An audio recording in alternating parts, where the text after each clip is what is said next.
narration of those who tried to kill a prophet, or was killed at the hands of a prophet, as it says in the narration. So isn't that something that's transgression, or that type of transgression which they committed? Wasn't that tremendous? First of all, they wounded the message of Allah. They conspired towards killing him, and they were all co-conspirators who gathered together in order to what? Kill him, alayhi salatu wassalam. Isn't that not a tremendous transgression? And on top of that, not only did they wound him, they also mutilated some of the Sahaba. Tortured them and mutilated them. Not only did they kill them, they mutilated them. And from them, as we said last narration, as Al-Hafid ibn Hajar mentioned, I think in the Al-Isaba, fi Tamyiz al-Sahaba, that they also came together and co-conspired upon killing Hamzah, radiyallahu anhu. And not only did they kill Hamzah, radiyallahu anhu, they mutilated him. And we know that that was one of the most beloved of his relatives, alayhi salatu wasalam, was his uncle, Hamzah. So Hamzah, not Hamza with a soft ha, Hamzah with a hard ha. Because some people would say that about me. Your name is Hamzah, like the letter in the alphabet. No, it isn't. It's Hamzah with a hard ha, and it means a lion. It doesn't mean a Hamzah like the letter. I've heard a lot of people say that, and I look at them as obvious. Certain people are a lack of knowledge in the Arabic language. But at any rate, it's Hamzah with a hard ha, which means lion. This lion has a lot of names in the Arabic language. But at any rate, you have Usama, you have Hamzah, you have Haydar. You have Haydar, also means lion in Arabic. Usama means lion. Hamzah means lion. Asad means lion. Layth means lion. It's a lot of names in Arabic means lion. Layth also means lion. But at any rate, these people who are the three of them were responsible for mutilating Hamzah bin Abi Talib. So all these affairs and these crimes that they committed at the time, radiyallahu anhum, wouldn't it not justify that the message of Allah sallallahu make dua against them? They tried to wound him, they tried to kill him, they co-conspired upon battling him, they tried to distinguish the light of Islam by killing him, alayhi salatu wasalam, and they also killed and mutilated some of his companions, and from them is the most beloved of them, who was his uncle Hamzah. So in the message of Allah's mind, thinking that what? It was justifiable, which was a tremendous transgression, tremendous crime that they committed. However, we know that the revelation of Allah is protected. In order for what the message of Allah would do, would be a legislation, and for us to take as a role model to be followed after him. So Allah Ta'ala, in order to complete his revelation, the Prophet ﷺ embarked upon an act, which, like we said, in his i'tiqad, in his belief, ﷺ, was absolutely justifiable, which was. However, Allah subhanahu wa ta'ala, in his infinite wisdom and knowledge, set down the ayat correcting it, meaning that which would be the correct legislation for what would be after, of those who came after him, alayhi salatu wasalam. That would be the correct legislation, because we said that the wahi, or the revelation, is what, everyone? Is infallible, is protected. It's not subjected to any mistake whatsoever. As we mentioned last class, right, everyone? So Allah Ta'ala sent down the ayah clarifying what is the correct legislation in this regard. What is the correct, what was mashru', what was legislated. So we would take as an example after him, alayhi salatu wasalam.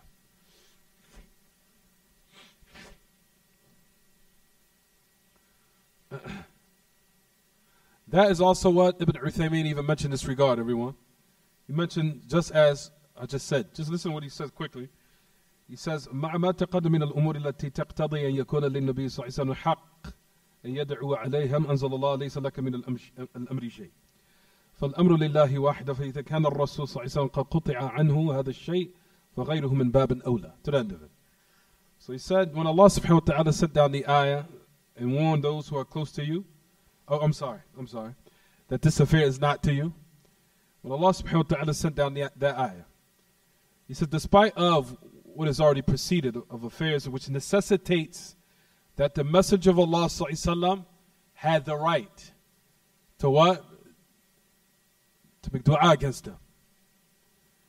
He said, what is preceded of the affairs which necessitates that the Messenger of Allah had the haqq. He had the right to make dua against them. But despite of that, Allah subhanahu wa ta'ala still sent down the ayah, clarifying what is the correct legislation. Because the affair belonged to Allah from before and after. But out of reverence for Him, alayhi salatu wasalam, we do not say the Messenger of Allah was wrong. We don't say that. Out of respect and veneration and reverence for Him, alayhi salatu wasalam.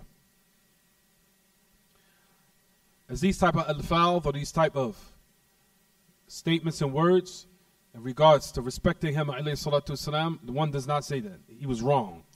He shouldn't have did that. That's not respect for Him, alayhi salatu wasalam. Rather, it was justifiable, but however, Allah subhanahu wa ta'ala, out of His infinite wisdom and His complete knowledge, knew what would be the best legislation of what would be taken as a role model to be followed after Him. So that's when Allah ta'ala sent down the ayah. Is it clear what I'm saying, everyone? As far as saying the Messenger of Allah was wrong, the Messenger of Allah shouldn't have did that, all these type of words should not be used as it pertains to Him, alayhi salatu wasalam. It shows lack of respect, or it shows lack of veneration and reverence. However, what we say was that the Messenger of Allah, like we said, had the absolute right, because of all the transgression that took place against him, against, like we said, his Sahaba and his uncle. And like we talked about, not only did they kill them, they mutilated them and made them as an example. طيب. Allah Ta'ala sent down, I'm sorry everyone. Tafadal Ali. Oh, that was the 6th? Oh. Read the 7th. I'm sorry.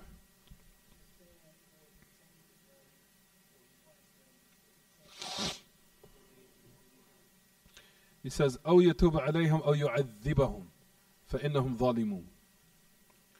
He says, you have the affair is not to you that you make that Allah will accept their tawbah or punish them. What does that mean? Accept their tawbah, meaning that He guide them to Islam. That's the meaning of the ayah. That Allah guide them to Islam, because we know that Islam yajubbu ma qablahu. That Islam, that it erases what was before it. Right, everyone? As the Messenger of Allah sallallahu alaihi wasallam mentioned and said, in Islam yajubbu ma qablahu. That it removes what came before.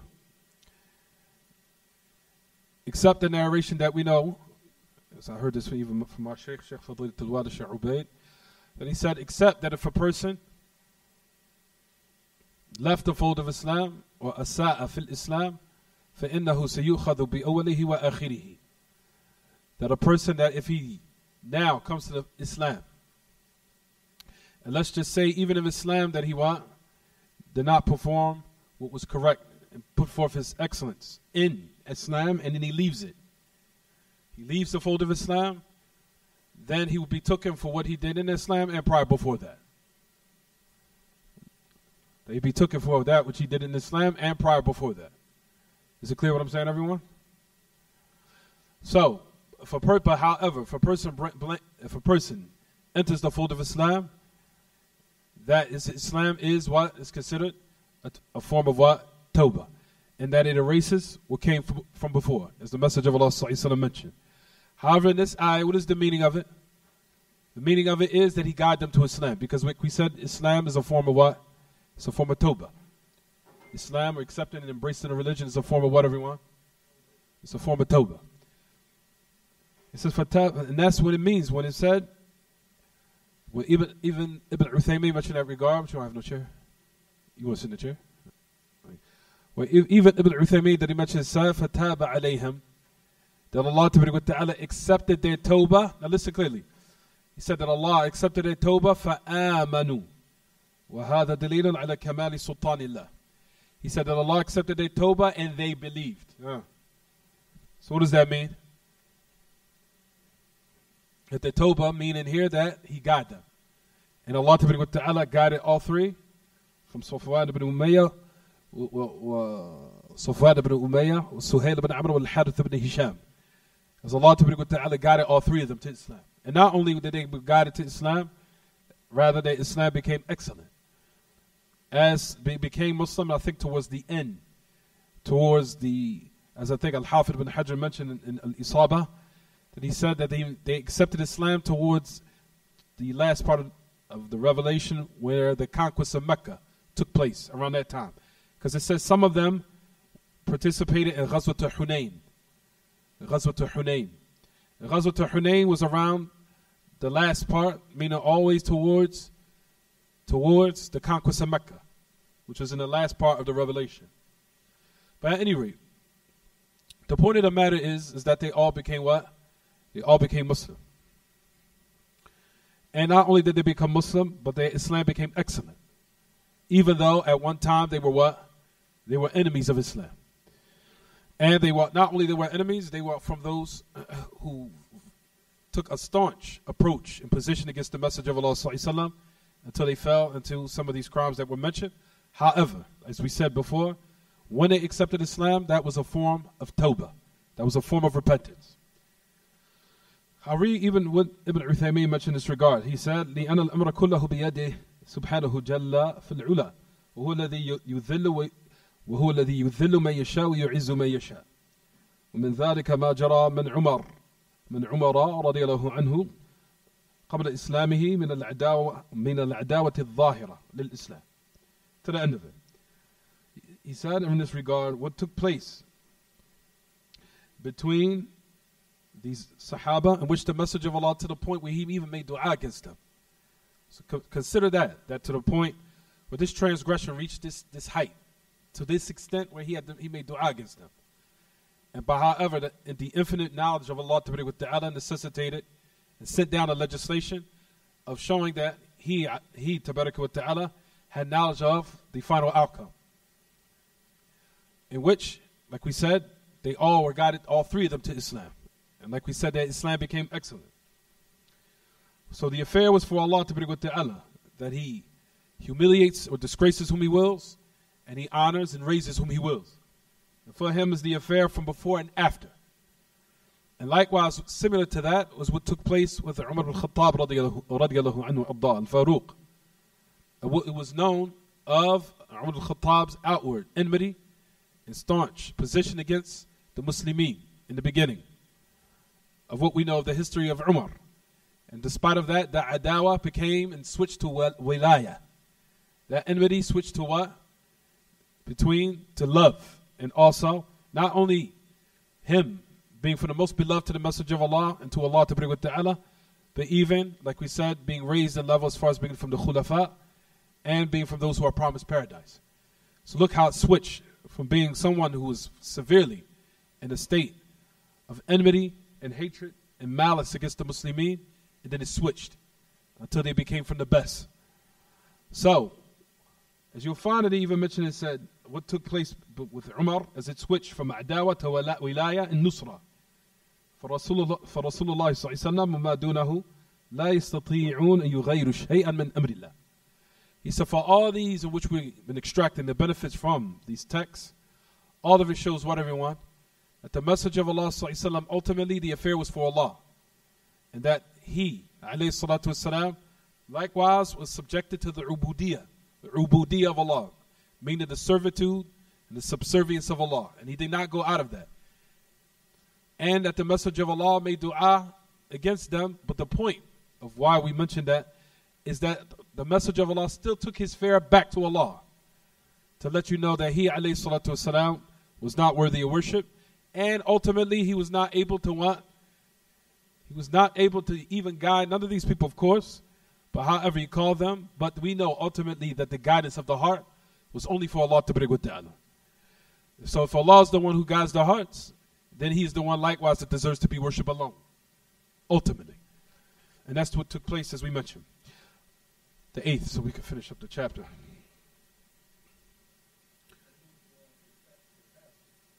نعم. الثامن القنوت في النوازل. القنوت في النوازل. What is the qunut في النوازل? Al-qunut, as we know, Kate doesn't know what it means. Al-qunut, just listen, Kate, don't write this down. Just for you. And Camden. And Kate.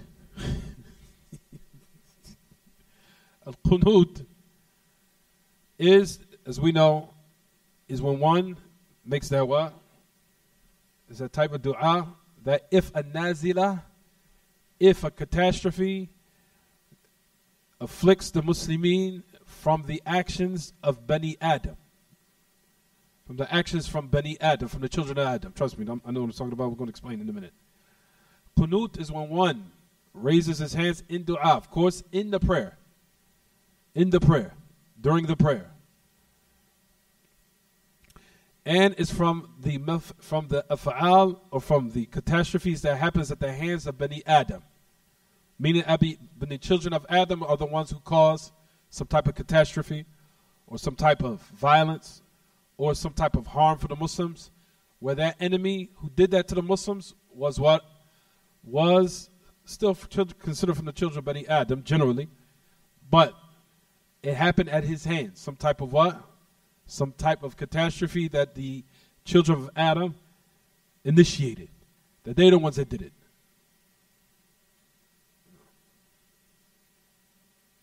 That they are the ones who are? They're the ones who did it.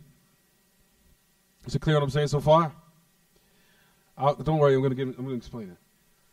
For example, if a catastrophe takes place, something against the Muslims, devastating, or some type of something that had some type of catastrophic damage to the Muslims that happened at the hands of the kuffar.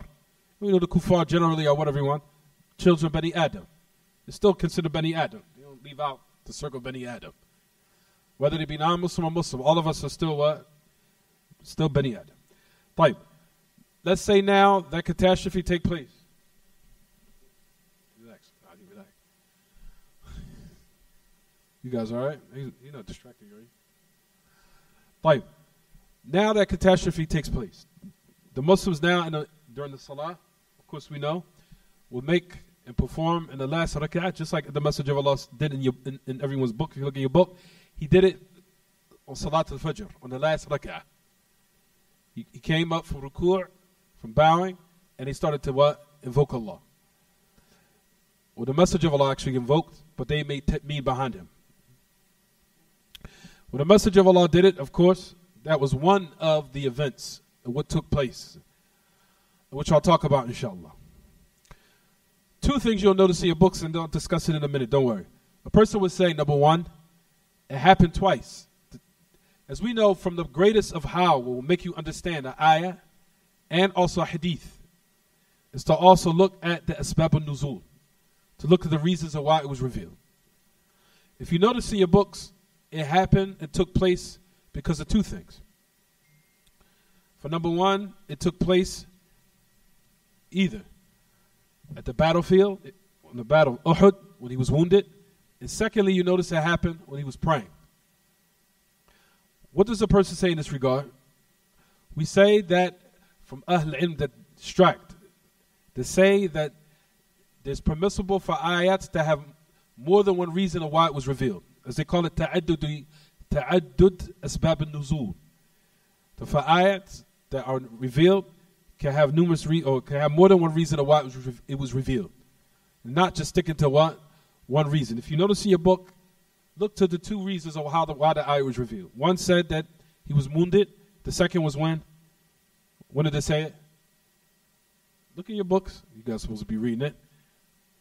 One said that it happened during the time of the battle what? No. Look before that. So the ayah was revealed. You guys are supposed to be reading your books in the house. What does it say? When he was wounded. The day of Uhud, and what happened? Allah sent down. Now after that, the ayat was revealed for the salah. So you have one reason of why the ayat was revealed during the battle of Uhud. You have another reason why the ayat was revealed during the time for Salat al-Fajr, which we'll clarify in a minute, inshallah, which they call that ta'addud asbab al-nuzul, yani nuzul al-ayah. They call it ta'addud asbab nuzul al-ayah. They say of the reasons of why the ayat was revealed, it was more than one reason, which we'll discuss inshallah. So ayats of what was revealed, verses that was sent down to the Messenger of Allah, doesn't necessitate all the time that it has to be one specific sabab, or one specific reason of why the ayat was revealed. Huh? I'm sorry. Everything all right? Does everyone understand what I'm saying? Is it clear what I'm saying so far? Fine. Now let's get back to the qunut.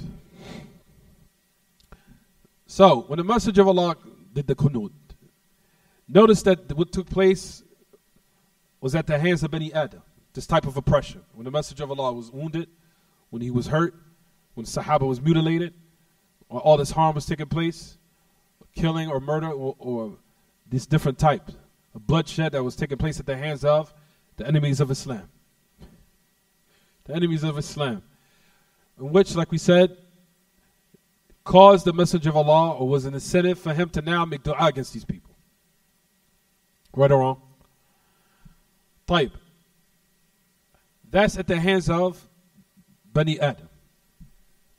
Just as it comes in the hadith of Ibn Abbas, الذي رواه Imam Ahmad, you'll find that the fuqaha, they say that nawazil, or making qunut in times of catastrophes, is legislated, he says, except for a plague, a ta'un, meaning a plague that breaks out and multitudes of people die from that plague. He says a ta'un is the only exception. He said, due to the fact that there's never been a narration that has been narrated that the Messenger of Allah did that if there was a plague. Just keep listening. He says, also likewise during the time of Umar al-Khattab radiallahu anhu, did not make qunut. Why? Because we know that if a person died in a plague, it would be considered martyrdom. He would be a martyr if one was to die during the plague.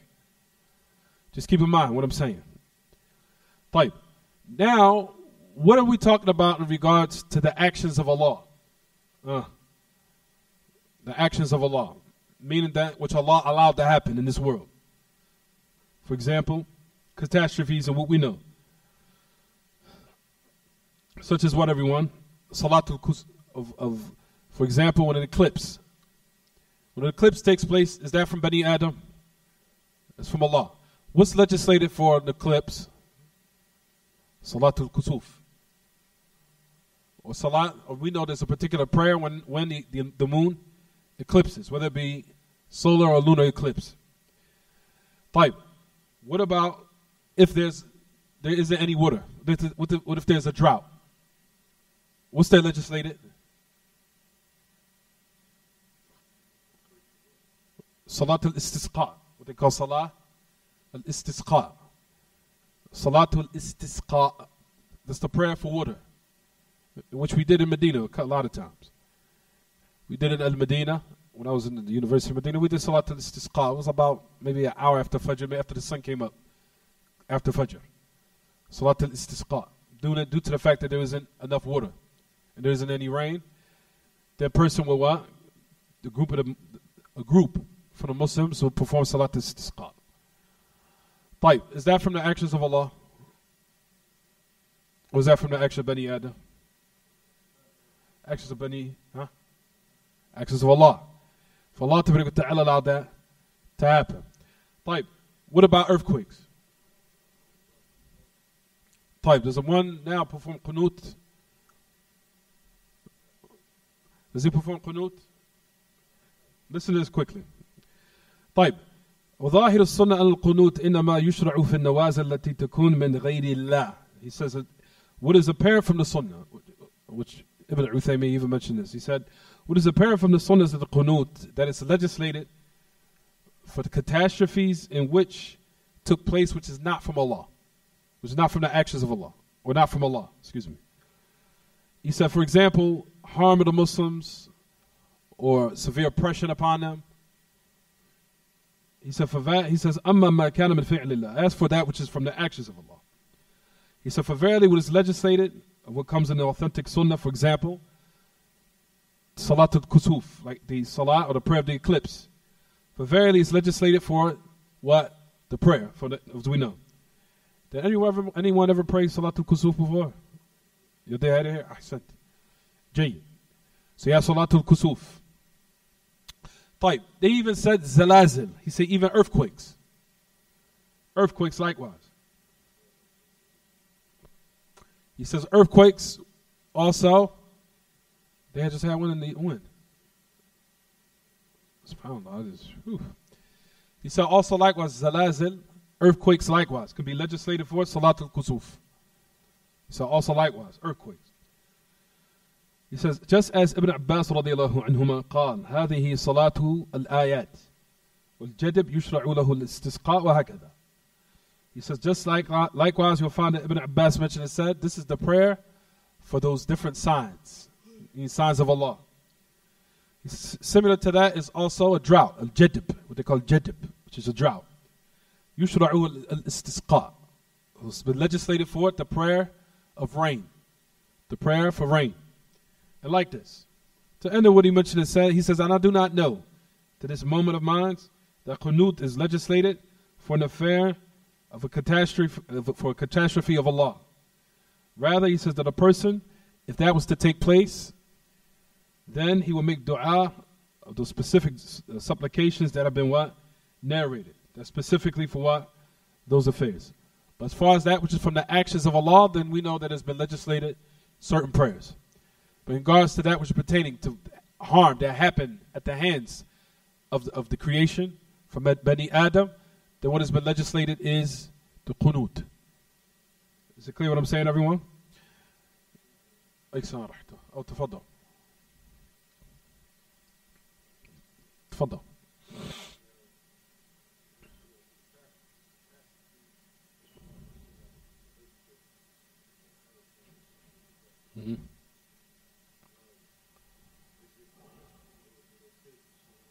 To make dua for him. Exactly. Absolutely. That's what he's saying here. He said here it's not legislated that you make use of authentic supplications to make dua for them. But to make qunut, Allah Akbar, Allah Akbar. Like I said to the three boys in the back, this might be a little over here. Don't. I mean, if you understand, alhamdulillah. If you didn't, don't worry about it.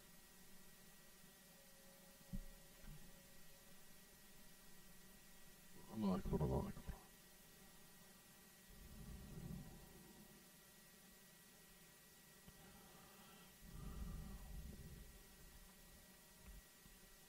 Inshallah.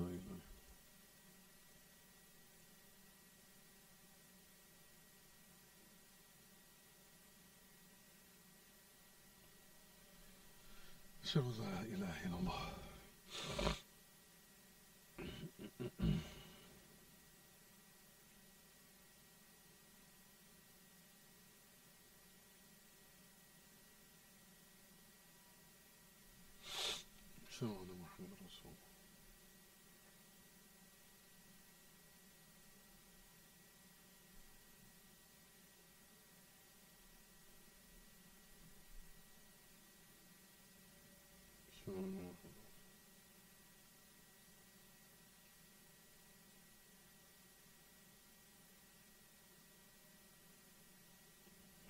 ولا قوة إلا بالله.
Whatever they do,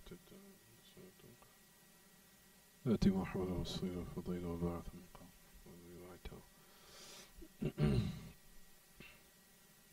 Before we move on, is it clear what I'm saying, everyone, so far? Like I said, you guys, it's not for you. Don't worry about it. You hear me? But is everyone else, is it clear? Tafadal, Ja'far. Famine, likewise. Famine, likewise.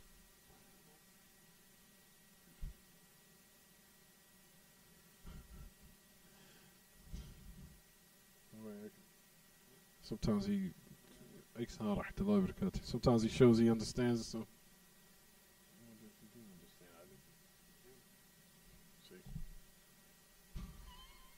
you see.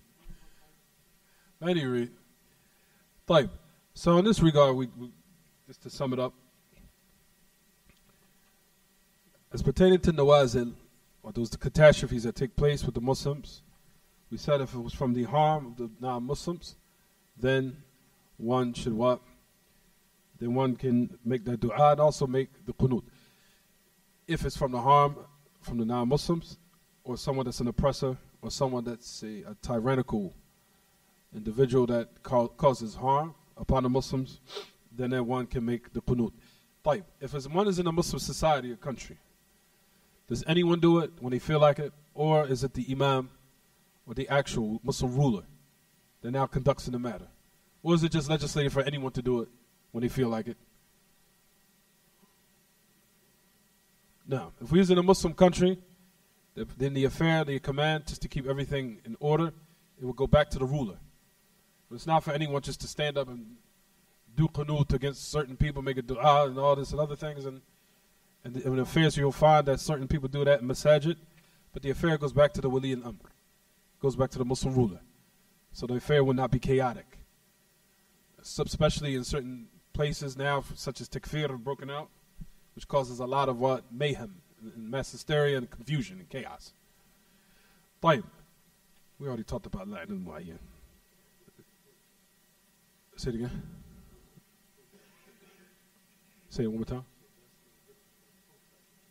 Same thing. If it goes against the command of the Wali al-Amr, absolutely. Well, protesting is not from Islam at all. At all. Initially, protesting came from the Shia. If you go back to the history of protests, it went back to Rawafid. The Rawafid are those who started the sunnah of protesting. I don't want to get on this side of it. But the first person to protest, or the first protest in Islam, was not from Ahlul Sunnah. And then they try to use ahadith. All those ahadith are da'if, and all of them are weak, and some of them are mawdu'. Some of them are fabricated. Some of the ahadith you'll find that some of them try to use to say that some of the Sahaba protested, or what happened with Aisha, that was a form of a protest, or that when happened, when some of the Sahaba protested, what happened with Ali, that was a protest. Also, that was not a protest. That was not a protest. Not especially of how they do it today is absolutely, totally in contrast to what Aisha did. Protesting is not from the religion. And on top of that, you cannot use the ijtihad of the Sahaba. First of all, Aisha, what happened? All of them were mujtahidun. So they received the reward. However, us, we don't follow them in that mistake because we know Aisha still said at the end, we knew that the one who was correct in the regard was what? Is at the end of the day was Ali in the position. But however, we do not say that Aisha was wrong. We don't say that. A person does not say that out of his mouth. Aisha was wrong, she needed to make tawbah. La. You say Aisha was mujtahid. She made a hukum, and she was ahlul lidhalik. She was one deserving to do that, and she had all the reasons to do it, and she will be rewarded for her ijtihad. She will be rewarded for her ijtihad. And the Sahaba who were with her were also mujtahidun. Kulluhum mujtahidun. Walahum ajruhum. Lima asabu wa in akhta'u walahum ajr in akhta'u. And we know that even if they was to make a mistake, they still had a reward. But out of respect for any of the Sahaba, we don't say Aisha was wrong. We don't say that. Is it clear what I'm saying, everyone? Out of respect for the Sahaba. And respect and have a veneration and knowing their level. Because all of them are entered and all of them will be in paradise. However, like we said, you'll find that the people said that Ali at the end was the one who had the insight and knew that the truth and the better decision was with him. But at any rate, for those who kind of protest, they have no basis of what they do. It's absolutely baseless. And what they do with the holding up the signs and going out against the ruler and trying to protest against the ruler, you'll find all of that is from the story of what happened with the Shia and the Rawafid. It's exactly what they were doing. Is exactly the story. If I had this time to talk about the story, I would. Of how when they went out, it was something dunya and worldly, similar to what people do now. They go out and protest against something dunya. We want more money. We want more cars. We want more houses. We want this and this and this. You'll find exactly what that happened during the time of the Shia. And if I had the time of the story, I'll give it to you guys. But I don't have the time. We want to finish up the chapter. But anyway, just keep in mind that the first people who protested were the Rawafid. That was the sunnah of the Shia. مقاطعات اعتصامات مسيرات من سنة الروافض لا علاقة لها بالإسلام البتة. هذا من سنن الروافض الشيعة الخبيث الخبثاء الأرجاس الأنجاس من الناس. Anyway, this is clear what I'm saying, everyone. Next one. I'm sorry. They call it الأرجاس الأنجاس. Anyway, I'm sorry. طيب, the 11th or the 12th? I'm sorry. What's the 12th? His jidduhu. Oh, no. His diligence, alayhi salatu wasalam, in calling to this affair. طيب, بحيث فعل ما نسب بسببه إلى الجنون وكذلك لو يفعله مسلم الآن. Listen to what Sheikh Muhammad Abdul Wahhab mentioned, says, trying to finish up before the salat. He said that his diligence, alayhi salatu wasalam, in what? In this affair, whereas he did of what would be ascribed to him, junoon, insanity, or him being crazy. He said likewise, if a Muslim was to do it now.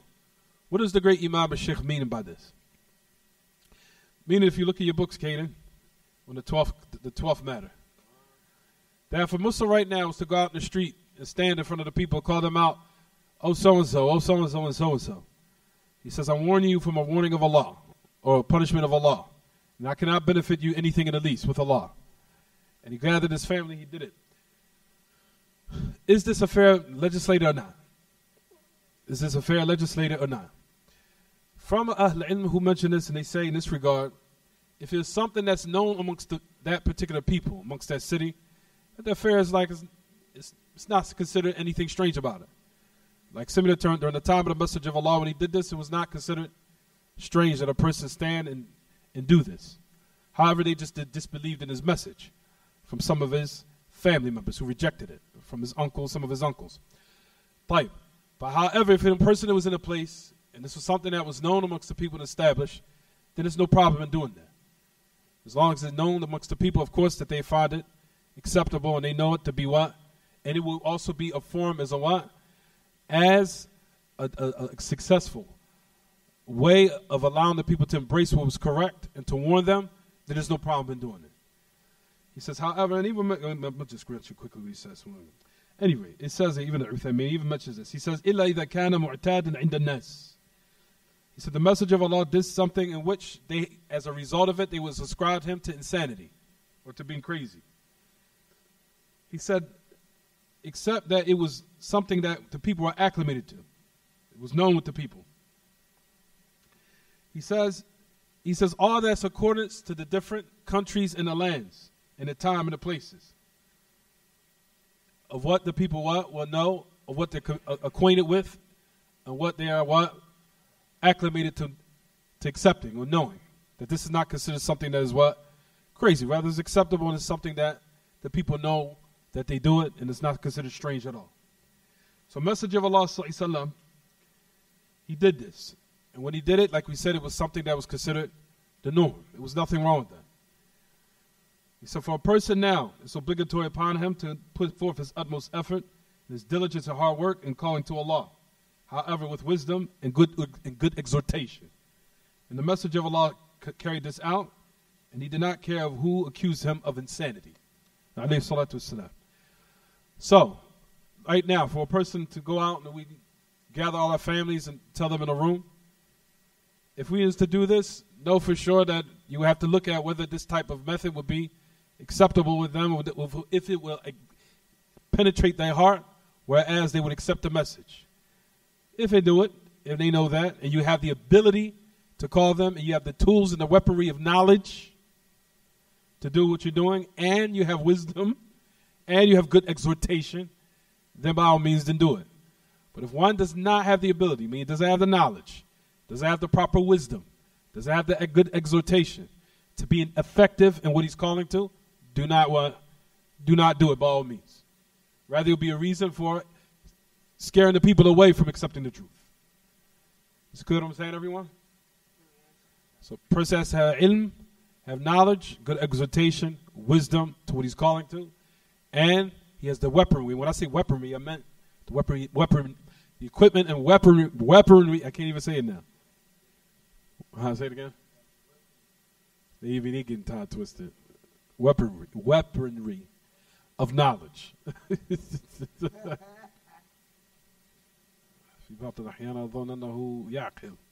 Sometimes I really do think he knows what I'm talking about. I do. Just relax. Right, next one, everyone.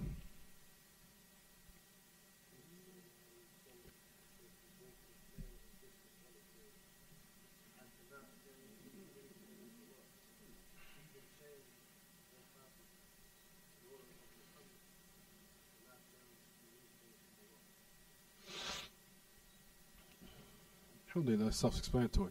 What'd you say? Yeah, this is mentioned in the whole hadith, that's all. So, the great Imam, he says that the message of Allah was frank, clear. He was the prominent and the head of all the prophets and messengers.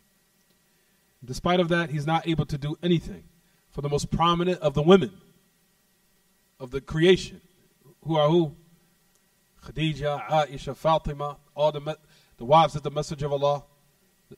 All of them were the prominent of the women from this dunya, of this alam. Meaning that if a person believes بأنه لا يقول إلى الحق ثم نظر فيما وقع في قلوب خواص الناس اليوم تبين له ترك التوحيد وغربة الدين. He says, now it has become clear that what the message of Allah has clearly said, what everyone, that even though he was the head of all messengers and prophets, and also who he is addressing from, those who are the prominent and the greatest, from the women, likewise, of the creation, from his daughter, Aisha, Khadija, to the end of it. For if a person believes that the message of Allah did not say except the truth, this was the case, then he looks of what took place in the hearts of some of the people today. It will be made clear how the people have left off monotheism and how the religion has become very strange amongst the people. What is he talking about here, everyone? What is he speaking about here?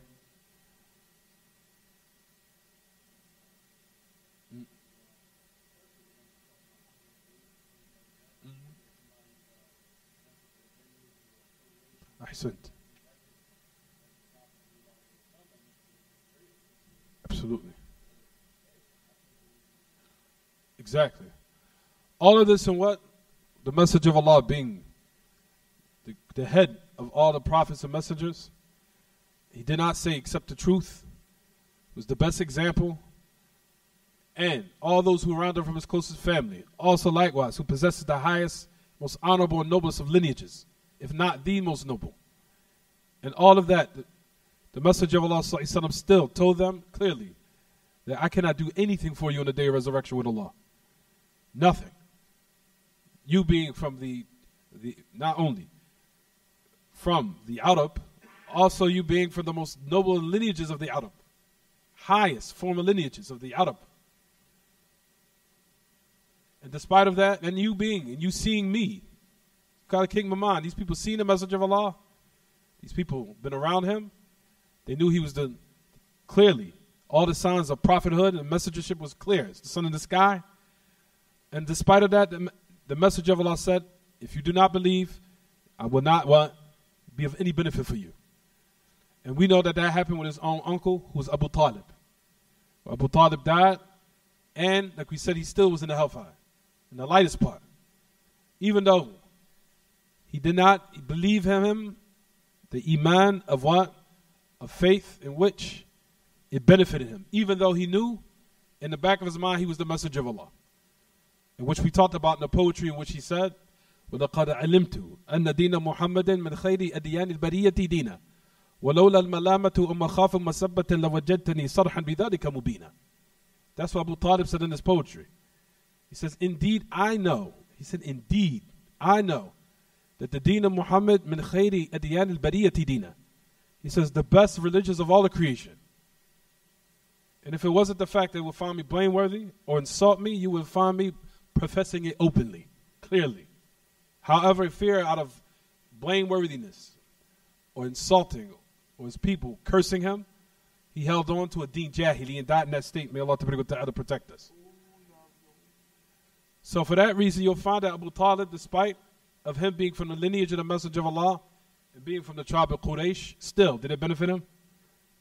Nothing at all. To the Messenger, the only thing that benefited him after his defense of the Messenger of Allah from the harm of the Quraysh and all the different types of oppression and tyranny that they did to him, alayhi salatu wasalam, the only thing that benefited him was only that specific shafa'ah, which we'll talk about that in a couple of chapters. It's going to come. That only one shafa'ah. The shafa'ah for him that was only for his uncle. For the punishment to be lightened only, not for it to be removed. As we'll talk about inshallah. So even though he did receive some type of benefit, but it still at the end of the day was not a true ultimate benefit. Because it was only to be put in the lightest part of hell. And like we said in some of the narrations, the Messenger of Allah said, what everyone, that when I seen him, I thought he was in the lowest part, and I thought he was being tortured the most. And he was only in that lightest part. May Allah protect us. He was in the lightest part. And he says that if it wasn't for shafa'ah, he would have been in the lowest part. Why? Because he knew. He knew. Type. So now this is to also take place, and just to remind everyone, what he said at the last part is true. He said, if this is the case, this will let you know to look how many of the people have left off monotheism from the different deviant sects of the Muslims, and from those who are involved in politics, and those who are upon Sufiya, and those who are in grave worshiping, and compare this to the Messenger of Allah saying this, then they will have no right to say that so-and-so for Abdul Qadir Jilani or so-and-so sheikh can save me from the hellfire. And to let you know how strange that the religion is of these days and times. And it keeps getting stranger and stranger and stranger. Even from my time as I became Muslim, all the way up to 2018, you see it slowly getting more stranger and more stranger and more stranger. Each year and each time. It becomes more and more and more strange. And likewise, the deviance and the deception of the people of falsehood even becomes more and more inconspicuous. For a person that does not have insight or knowledge, you can easily be beguiled and duped. Easily. Easily. If a person doesn't educate himself upon these principles, and also in the same time asking Allah to keep your heart firm and pure and open for whoever comes with something that of ambiguity or some falsehood, to open your eyes up to see through it, you can easily what? You can easily fall into the traps of shaitan. As you will find that Ahl Ilm even say in this regard, they say, Ash-shubha khattafa wal qulub da'ifa. You'll find that they say that statement. They say, Ash-shubha khattafa wal qulub da'ifa. Their ambiguities or doubtful matters, they're khattafa. They're very sharp in its claws. And the hearts are weak. Meaning they could be what? They can be easily deceived. You could be from those who fall in the trap. Because like we said, ambiguities or doubtful matters are like sharp claws. And the human beings, their hearts are weak. Which can be as a result of it, one can easily fall into what's inside one of the traps of shaitan and can deviate if one is not careful. Is it clear what I'm saying, everyone? Thought we finished that chapter and we'll go on to start the next one Friday, inshallah. طيب هذا وصلى الله وسلم وبارك على نبينا محمد وعلى آله وصحبه وسلم. سبحانك اللهم وبحمدك أشهد أن لا إله إلا أنت أستغفرك وأتوب إليك. Any questions about the lesson? No.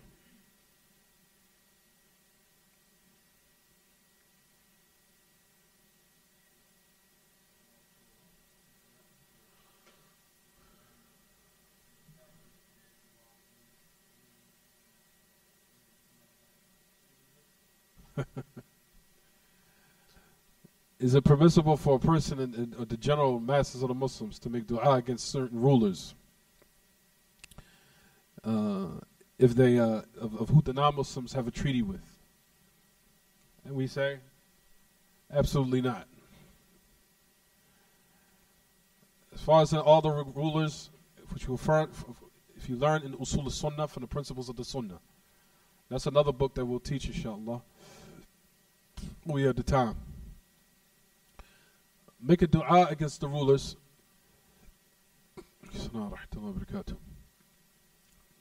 Supplication to the against the rulers.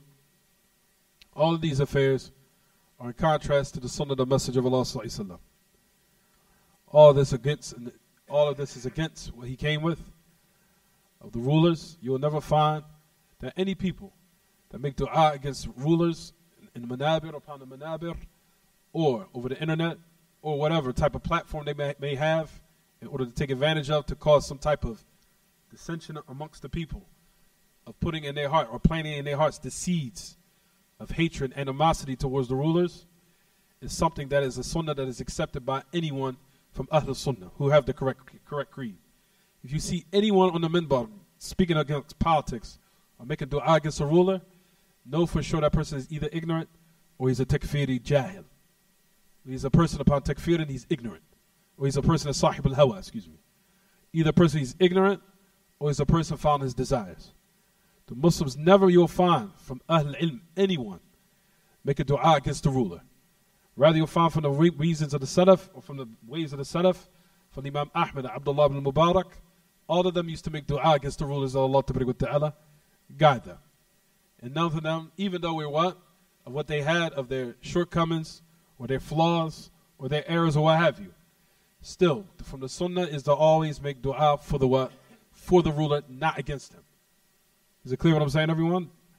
Do not be fooled by and beguiled by those who try to now come upon the platforms, trying to deceive you by saying those evil rulers, because you'll find that a lot of the Muslims, and I've heard this upon a lot of common folk, especially from our brothers from the foreigners, from Morocco, and a lot of them, if you listen to their statements in certain gatherings, all that Tawheed, you'd be like, whoa.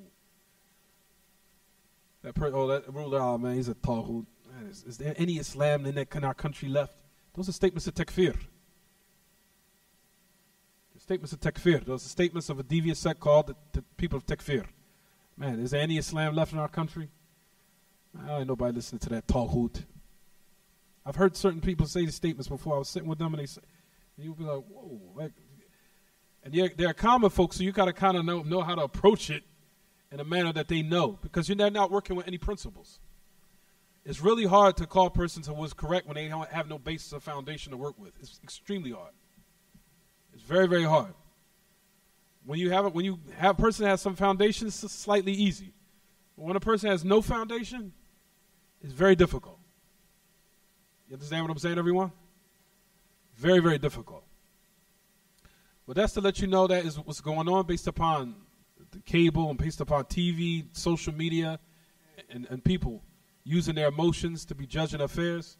This is the reason why this type of plague has broke out amongst the people. You see this amongst certain Muslims, you hear that in their tongue. And that is to let you know, like I said, the virtue of what we're doing is very virtuous, of removing this type of doubt. But it's not from the sunnah to make dua against the minbar or against any ruler. Stay away from politics, brothers and sisters. Stay away from politics. Stay away from politics. I don't know how much I can urge and how much I've emphasized. Politics has no place for us. Politics, especially what are we going to do here in America? What are you going to do? Here in America, the non-Muslims run their land. This is their land. This is their territory. What you going to do? Go up to their rulers and try to now kill them? What you going to do? You going to do that? You really had the ability? You really want to see what's going to happen to you in a blink of an eye? You're in a non-Muslim country. So now, the politics here is based upon how the non-Muslims run it. The only thing we could do is come to the societies and try to rectify it from within. Because we see clearly that the societies inwardly are being now, they're totally distraught. They're totally, absolutely in chaos. Am I right or wrong? The youth are dying left and right. And a lot of people are not even living now to 40 anymore. People are dying at 30. Just buried a brother today. It was a brother who died. He's died at 43? 40, no. I think he died either 39 or in his early 40s. He has four children with one on the way. Muslim. 21,000 people are dying from cancer every day, I hear. 21,000, that's like a city. 21,000 people die of cancer, I think they say almost every day or every other day. 21,000. I said, whoa, I said, this got to be wrong. 21,000 people die of cancer? I said, I have to do this over again. I kept putting it in and said 21,000 people. 21,000. Also, our youth are being plucked off every day. Being either incarcerated or they're dying. Our youth. Also, likewise, amongst our family structures are destroyed. How many of these kids out here have truly know their fathers? A lot of us are victimized. Who our fathers were. Some of us, a lot of us didn't have our fathers. And I've heard all the cases. And so on and so on. Just to let you know of what's taking place in the inner cities. So us as du'at, we try to rectify it from within. As far as the politics in the chair, we leave it off. It's no benefit. If you put yourself in that arena, trust me, you're going to subject yourself to shirk. If you put yourself in the arena of politics, especially amongst the non-Muslims, you're going to subject your religion to some type of kufr or some type of shirk. Trust me. Anybody that enters in that house, they never come out straight. Anybody who walks in them rooms of politics amongst non-Muslims never come out straight. They come out with losing something to their religion, either partially or totally. They go in there as a Muslim with a thobe on, a beard. They come out with a clean-cut beard with a suit on, talking some other rubbish. Is it clear what I'm saying, everyone? There's not been one in history that entered into politics and came out straight. Not one. Not one. Especially in these days and times. They always had to water down something legislatively in a religion in order to appease certain people of man-made laws. It's really dangerous. That's also a type of shirk which we'll talk about in the lesson coming, inshallah. Thought we'll stop. Tafadhal.